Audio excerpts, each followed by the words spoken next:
வணக்கம் மக்களே. இந்த வீடியோவில் நம்ம ஒரு சோகமான செய்தி தான் பார்க்க போகிறோம். ஏதாவது ஒரு அசம்பாவிதம் நிகழ்ந்தால் யார் பொறுப்பேற்பது? ஒரு வாரத்திற்கு முன்பே எச்சரித்த சென்னை ஹைகோர்ட். இணையதளத்தில் வைரலாகும் செய்தி. கரூரில் நடந்தது என்ன? இன்னைக்கு 12 மணிக்கு ஹைகோர்ட்டு பார்த்தீங்கன்னா இதற்காக நீதி கொடுக்கும் என்று தமிழக வெற்றி கழகம் எதிர்பார்த்துட்டு இருக்காங்க. வாங்க என்ன தகவல் என்ன செய்தின்னு இந்த வீடியோவில் விரிவாக பார்க்கலாம். அதுக்கு முன்னாடி முதன்முறையாக நம்ம சேனலை ஃபஸ்ட் டைம் பார்க்குறீங்கன்னா சப்ஸ்கிரைப் பண்ணாதவங்களாம் சப்ஸ்கிரைப் பண்ணிக்கோங்க. பெல் பட்டன் மூலமிக்கி நம்ம சேனலோட நோட்டிஃபிகேஷனை எனபிள் பண்ணிக்கோங்க. நாங்கள் போடுற வீடியோ எல்லாமே உங்களுக்கு உடனுக்குடனே வந்து சேரும். வாங்க என்ன தகவல்னு பார்க்கலாம். கரூரில் தமிழக வெற்றி கழகம் சார்பில் நடந்த பிரச்சார கூட்டத்தில் விஜய் பங்கேற்று பேசிய நிலையில் அப்போது எதிர்பார விதமாக கூட்ட நெரிசல் ஏற்பட்டது. இதில் சிக்கி 30 பேர் உயிரிழந்து போனாங்க.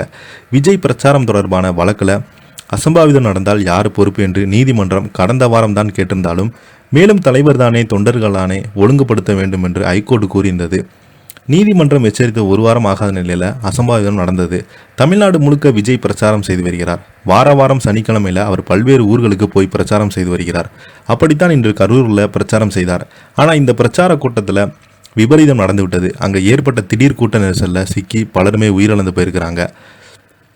கரூரில் நடிகர் விஜய் நடத்திய தமிழக வெற்றி கழகம் கூட்டம் மிகப்பெரிய அசம்பாவிதம் மாறி இருக்கிறது. மக்கள் கொத்தாக பலியாக வரும் நிலையில் பலி எண்ணிக்கை மேலும் உயரும் என அஞ்சப்படுகிறது. கடந்த வாரம்தான் விஜய் பிரச்சாரத்திற்கு போலீஸ் அனுமதி அளிக்க மறுப்பதாக சொல்லி தமிழக வெற்றி தலைவர் துணை பொதுச் செயலாளர் CTR நிர்மல்குமார் சென்னை உயர்நீதிமன்றத்தில் வழக்கு தொடர்ந்தார். திருச்சியில் விஜய் பிரச்சாரத்திற்கு போலீசார் முதல்ல அனுமதி அளிக்கலை. அதன் பிறகு கட்டுப்பாடுகளுடன் போலீசார் அனுமதி கொடுத்தாங்க. இதை சுட்டிக்காட்டியே நீதிமன்றத்தில் நிர்மல்குமார் தரப்பு வழக்கு போட்டது. இந்த வழக்கை விசாரித்த சென்னை ஹைகோர்ட் விஜய் தரப்பை அப்போது எச்சரித்தாங்க. தலைவராக இருக்கும் நீங்கள் தான் கூட்டத்தை கட்டுப்படுத்த வேண்டும். மிக தெளிவாக நீதிபதிகள் கேட்டாங்க. உயரமான இடங்களில் ஏறி நின்று ஏதாவது அசம்பாவிதம் நிகழ்ந்தால் யார் பொறுப்பேற்பது என்று தொண்டர்கள் தலைவராகிய நீங்கள் ஒழுங்குபடுத்த வேண்டும் என்று ஹைகோர்ட் நீதிபதி கேள்வி எழுப்பியிருந்தாங்க. இந்த நிலையில் அனைத்து கட்சிகளும் பொருந்தும் வகையில் ஒரு பொதுவான வழிமுறைகளை வகுக்கவும் நீதிபதிகள் அறிவித்திருந்தாங்க. இது போன்ற பிரச்சார பொதுக்கூட்டங்கள் பொது சொத்து சேதம் விளைவிக்கட்டால் அதற்கான இழப்பீடை சம்பந்தப்பட்ட கட்சியிடமே வசூலிக்க மாறும் நீதிபதிகள் தெரிவித்திருந்தாங்க. இதே போல பல்வேறு கருத்துக்களை நீதிபதிகள் கூறினாங்க. அசம்பாவிதம் இது நடந்துவிடக்கூடாது என்பதற்காக ஒரு வாரத்துக்கு முன்பே நீதிபதிகள் கேள்வி எழுப்பினாங்க. தலைவர்கள் தானே தொண்டர்கள் தானே ஒழுங்குபடுத்த வேண்டும், அசம்பாவிதம் நடந்தால் யார் பொறுப்பேற்போம் என்று நேரடியாக கேட்டாங்க.